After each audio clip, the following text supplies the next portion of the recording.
Hello and welcome to the EdjSports NFL betting preview for Week 9. I'm your host, Ian O'Connor, Senior Data Analyst here at EdjSports, and I'll start off by previewing the Week 9 Thursday Night Football game between the New York Jets and Indianapolis Colts.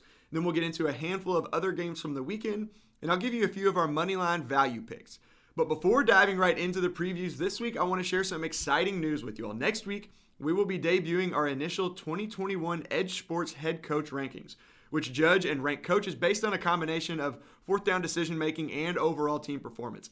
Our champion gaming brand ambassador Katie George and I will be live on YouTube next Wednesday after Week 9's conclusion, going over the best coaches so far, along with the best and worst decisions at the halfway point of the new 18-week NFL season with full coach rankings to follow. So mark your calendars for next Wednesday, November 10th.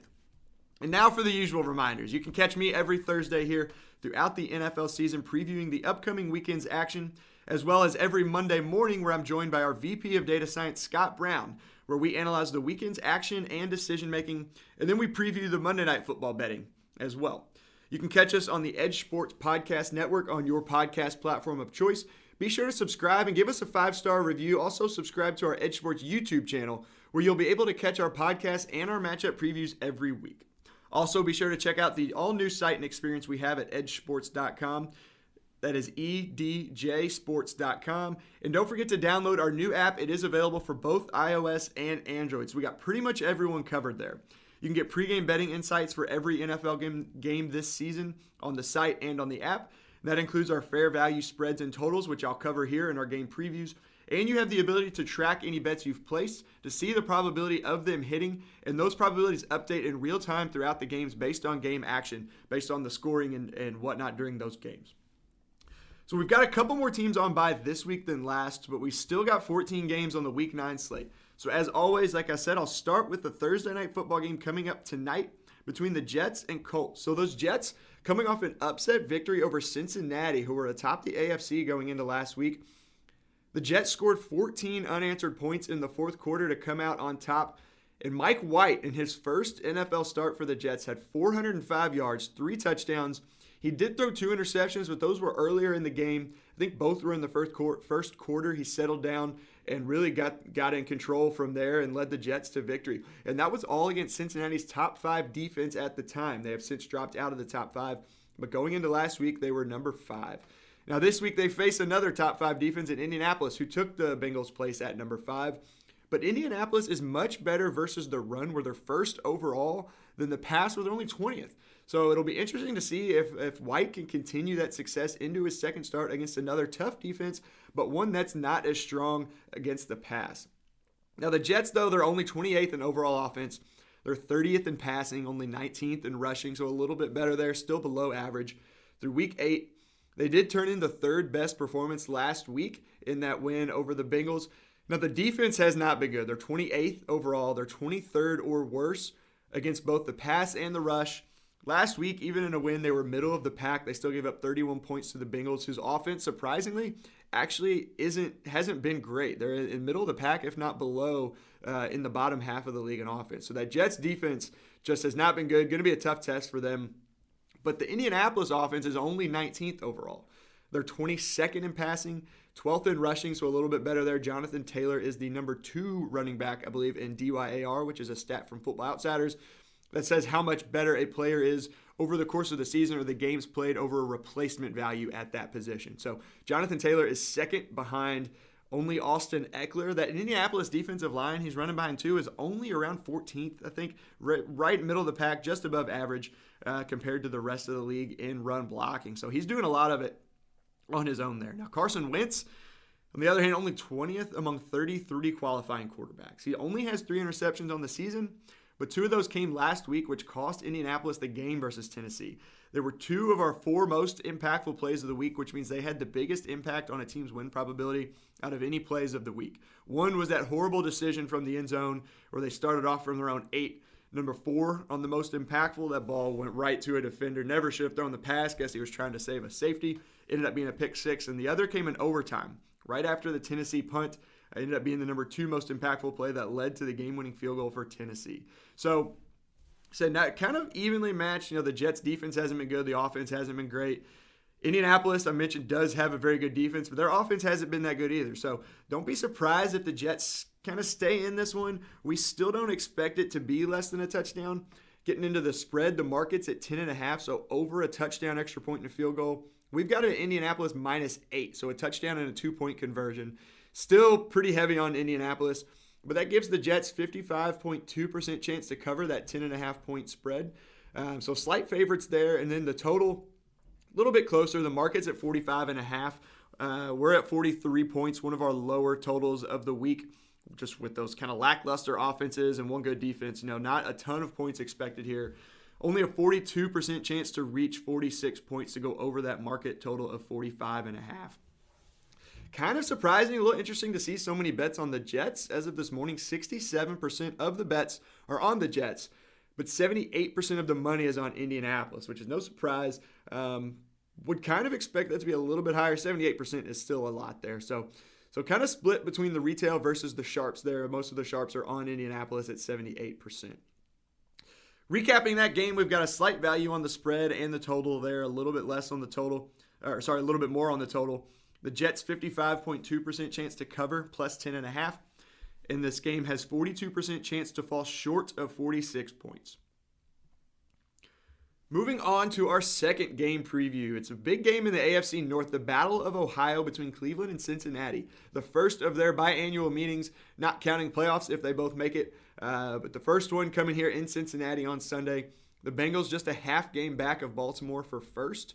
Cleveland in last place, a half game behind Pittsburgh. Both coming off tough losses. Cleveland with a loss to Pittsburgh. They lost kicker Chris Boswell on a fake field goal in the first quarter, the Steelers did. It looked like it came back to actually help Pittsburgh because they scored a fourth down touchdown to go ahead, go up 5, where knowing Tomlin and the way he's kind of coached this year on fourth downs, would have expected him to probably kick a field goal. I think it was like 4th and goal at the 2 or 3. It was pretty close. It was inside the 5. But would have expected him with a kicker to just go up 2, which would have helped Cleveland. They ended up getting down the field to around the 26, I think. But Cincinnati suffered that fourth quarter collapse to the aforementioned Jets, allowing 14 unanswered to lose. Now, Cleveland is still 6th in overall DVOA despite their record. They're 5th in overall offense, 1st in rushing, only 15th in passing. They did have Nick Chubb back last week. Dearness Johnson had another pretty good game. It wasn't the lead back with Chubb back, but both of those guys together, Cleveland's just got that great running game. Great offensive line, although Jack Conklin got hurt last week. I don't believe he will be playing this week, so they take a hit there, but still very good running the ball. They're only 19th in defense. They are first versus the rush, so they're first in rushing, both running the ball and stopping the run. Only 25th versus the pass. So going up against Cincinnati, it could be a big game for Joe Burrow, but I mentioned before talking about the Jets, Cincinnati is only 21st in overall offense. 21st overall. They're 22nd in offense, only 20th in passing, 22nd in rushing. So not great despite some of the numbers they've put up in a couple games. 41 against Baltimore, who's got a top 10 defense. The Bengals are 13th in defense, so they dropped from 5th all the way down to 13th. They're 17th against the pass, 10th against the rush. So it could be a tougher game, but a pretty good matchup there between Cincy's run defense and Cleveland's rush offense. As I mentioned, it could be a big game for Joe Burrow as well as his old college teammate and number 1 receiver, Jamar Chase. So Cleveland's middle of the pack against wide receivers, except for number 1 wide receivers. They're only 29th. So not very good. Could be a big game there. They're 24th against passes to running backs. So Joe Mixon, who it's been kind of hit and miss how they use him as a receiving back, but him, Samaje Perine, even Chris Evans, I believe, is their third string that they bring out for some passes, some games. So it could be a big game for both Jamar Chase and those Cincinnati running backs when it comes to receiving. Now, those stats I just mentioned come from Football Outsiders. You can get a Football Outsiders subscription, get access to some of the data by just signing up for free with an email. But also the FO Plus subscription is available for just 99 cents per week for annual subscriptions. You can get many of the stats I just mentioned that aren't available to just the basic free membership. Get some fantasy and betting help as well. A ton of stats they've got there that are really great that I use all the time putting together these betting previews as well as our individual game matchup previews. So again, that's available at footballoutsiders.com. Now, Cincinnati is also around middle of the league in those same stats, but against all receivers. Across the board, they're around the 13, 14, 15 ranks. So not an overly tough matchup for that Cleveland receivers. also not one of the best, and it looks like they'll be without Odell Beckham Jr. He's been excused from practice the last couple days. A couple reports saying that he's likely played his last game for Cleveland. So, very promising receiver, just didn't really work out for Cleveland. He's had some passes dropped that he probably should have caught. They're kind of a run-heavy team, as we know, but just didn't work out. So could take a little bit of a hit despite the kind of lack of performance from him and the receivers as a whole. Still missing a guy like that is going to hurt. So moving on to some of the numbers in the markets. We agree with the market. This game should be close, but we disagree on who is the favorite. One of a couple games this week. So the market is sitting at Cincinnati -2.5. We've got it at Cleveland -1. So a few points difference there, giving Cleveland 56.2% chance to cover that +2.5 based on our model. Still kind of small margins there with a 3.5 point difference, only being about 6% difference in the chance to cover. But still Cleveland slight favorite there. Got them at 51% chance to win overall versus a 46% market implied win probability. So about a 5% edge there. Ends up being one of our moneyline value picks of the week, which I will get to later. Looking at the total, pretty close on this one as well. Our fair value total sits at 48 points. The market is just a little bit lower at 46.5. So we give this 53.4% chance to reach that 47-point mark to go over 46.5. Now looking at the public betting, 63% of the bets are on Cleveland, but 64% of the bets are on Cincinnati. So again, retail is on one side, looking at the underdogs, at least in the market. We don't think Cleveland's underdogs, but then your sharps with some of those higher money bets are on Cincinnati at almost 2-1. So that's pretty consistent based on our numbers versus the market, kind of a difference. So close that you could pick either way, but we've got Cleveland as the slight favorites. So just to recap there, Cleveland 56.2% chance to cover +2.5. Cleveland 51% chance to win versus a market implied 46%. And then 53.4% chance to reach 47 points for that over to hit. Moving on to our third game, Minnesota at Baltimore, the Purple Bowl this week. Minnesota coming off that devastating loss on Sunday night. They didn't trail until Dallas backup quarterback Cooper Rush hit Amari Cooper for a game-winning touchdown with just 51 seconds left. So Minnesota was leading or tied throughout that whole game until the final minute. Baltimore's coming off their bye, but before that suffered a blowout loss to Cincinnati, looking to bounce back from that. This game is kind of a strength versus strength, weakness versus weakness overall. Baltimore is 8th in overall DVOA. Minnesota just outside the top 10 at 11th in overall DVOA. Baltimore is 9th in offense. Minnesota's 4th in defense. Minnesota is 14th in offense, while Baltimore is 24th in defense. So that just kind of goes to strength versus strength, a little weakness versus weakness based on their units. Minnesota is better on offense, ranking-wise, than Baltimore is on defense, but still pretty good matchups there. Baltimore is 7th in rushing and 13th in passing. Now, Minnesota is much better against the pass than the rush, so they're only 20th against the rush, 3rd against the pass. So Baltimore could have a pretty good running day here. Going to be a little tough to pass against that Minnesota defense, who's been much improved this season. Just some interesting splits that I noticed. There is a disparity here in red zone play. Baltimore is 3rd in red zone offense. Minnesota is 21st in red zone defense. So pretty big split there. Now, Minnesota is 7th in red zone offense. Baltimore's 1st in red zone defense. So Minnesota is good down there, but Baltimore is even better defensively. So Baltimore has a bit of an edge there inside the 20s if they can get there. Now, also the Minnesota offense is much better in the first half, and their defense is much better in the second half. Now, Baltimore is the same on offense in both halves, but they're better on defense in the first half than they are in the second half. So, again, it's just some evenly matched pretty much all the way we see it. Still comes out to about a 3-point spread Baltimore. So Baltimore does have the edge there. They're a little bit better overall. The market sits at -6, though, for Baltimore. So we like Minnesota a little bit more than the market does. We give them 62.6% chance to cover +6. Almost 66% chance to push or cover that +6. And given Minnesota 43% chance to win versus the market implied 33%. So there's about a 10% difference between what we have their win probability at versus the market, which I think was the biggest of the week out of all 14 games. Moving on to the total, this is one where we're a little bit off. So market a little bit more than those last two games at least. The market sits at 49.5. Our edge fair value total is 44 points. So based on those two good defenses, offenses are okay. So Minnesota 14th, Baltimore 9th, they're top 10, but still a couple good defenses. Minnesota's got a very good defense. So keeping Baltimore off the board, and then Minnesota with an offense that's not great, maybe not going to put up a ton of points. We give this 66.6% chance to fall short of 50 points. So basically 2/3 of our simulations result in less than 50 points.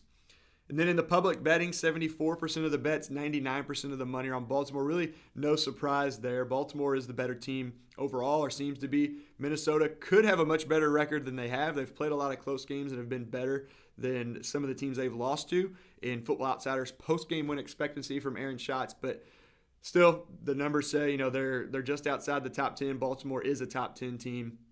Close, but Baltimore still seems to be the better team here. Minnesota, recapping this, 65.6% chance to push or cover +6, almost 2/3 there. Minnesota, 43% chance to win outright versus a market-implied 33%. And again, 1 out of 3 times this game reaches 50 points, but more often than not, 66.6% of the time it falls short of the 50 points, and the market's 49.5 point total. Moving on to our last full game preview, Chargers at Eagles, another game where we differ on the favor. These teams are very evenly matched. Chargers are 16th in overall DVOA. Philly is 17th. Both are just barely above average. Now, the Chargers are 12th in offense and 12th in defense. Philly is 15th in offense and 16th in defense. They're exactly average on defense at 0.0% in DVOA, which means league average. The Chargers are last in special teams, though, for the 3rd straight season. They're 29th or worse in special teams in 6 of the last 7 seasons. Philly isn't great. They're 19th, but still they have the edge there. It seems the Chargers can really never get their special teams in order. But both teams are top 6 in rushing. I mentioned earlier Austin Eckler for the Chargers is 1st in rushing. But Philly is 22nd against the rush, and LA is last against the rush. They are 4th against the pass, but could be a big running game for both teams with top 6 rushing units and 22nd or worse rushing defenses on both sides of the ball. Looking at those betting numbers, looking at the market, Chargers are 1.5 point favorites. I mentioned this is where we differ. We've got Philly at 2 point favorites. A little bit of a home field advantage there, but they're very evenly matched, like I mentioned at the top of the preview here. So a few points difference here, very similar. They're almost actually exactly the same we have in Cleveland and Cincinnati. But we've got Philly at 55.9% chance to cover +1.5 at home, and 54% chance to win outright versus the market implied 47%. So 7% there, kind of getting up close to that 10% we saw with Minnesota against Baltimore, the difference there. Big difference there is, though, we've still got Minnesota below 50% here. We think Philly is the slight favorite to win outright, and even more than what the market has. The total here, we are way over the market. The market's sitting at 49.5 points. Our edge fair value is 57, so 70% chance to reach 50 points. And just an interesting note kind of leading to that, LAC, the Chargers, they get worse from the first half to the second half in both offense and defense.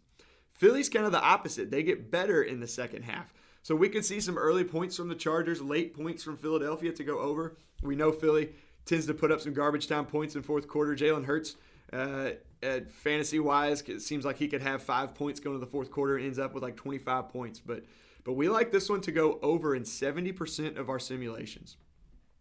Now, 90% of the bets, 80% of the money in the public are on the Chargers.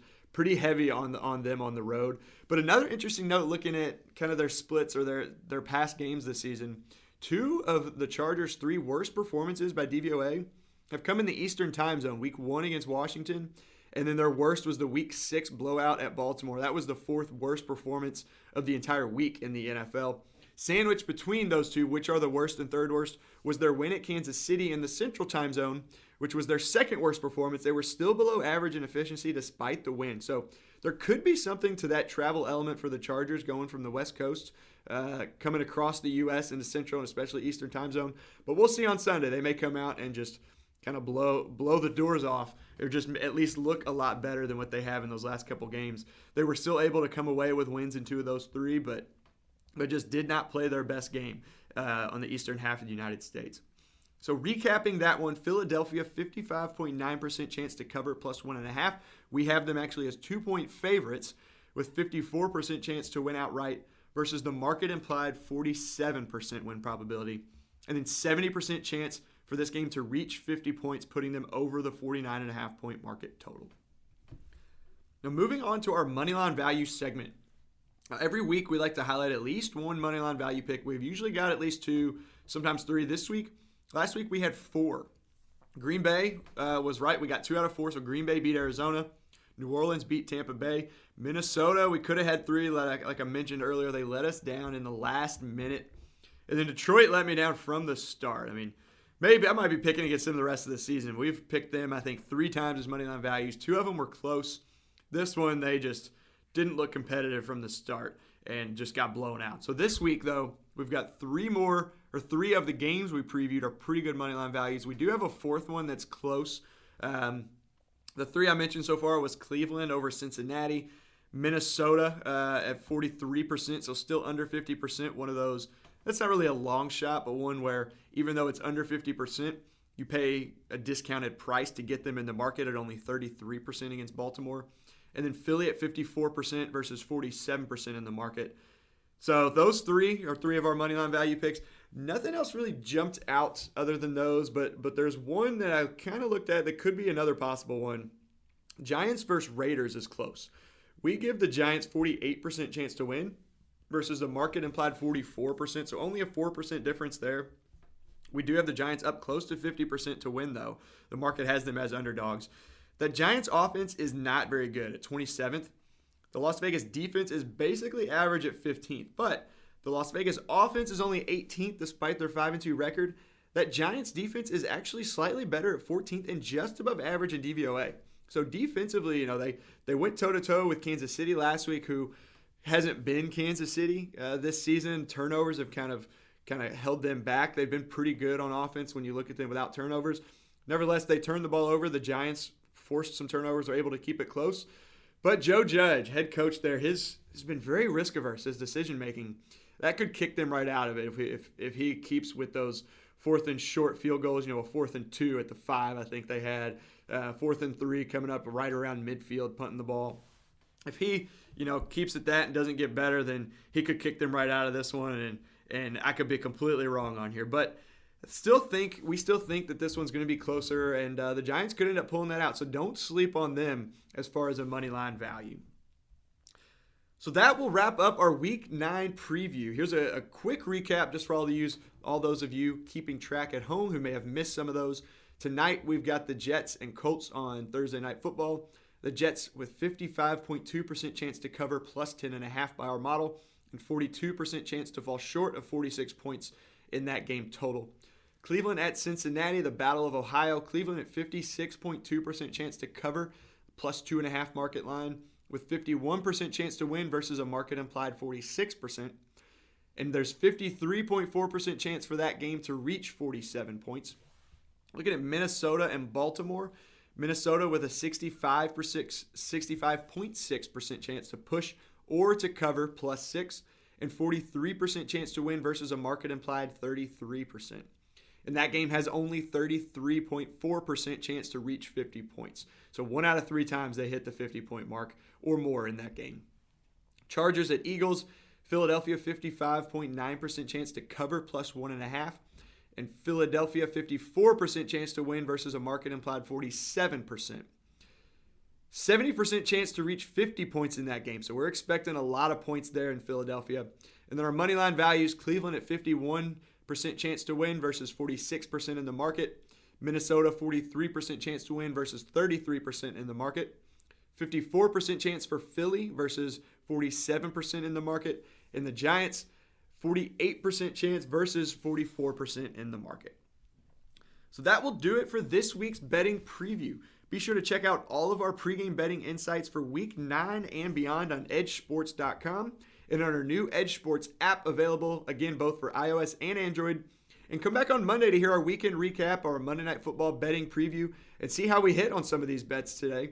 Please subscribe to the EdjSports Podcast Network on your preferred podcast platform and give us a 5-star review. Help us grow our audience and get this information out to more people. And subscribe to our EdjSports YouTube channel, where you can see our matchup previews for every game, every week.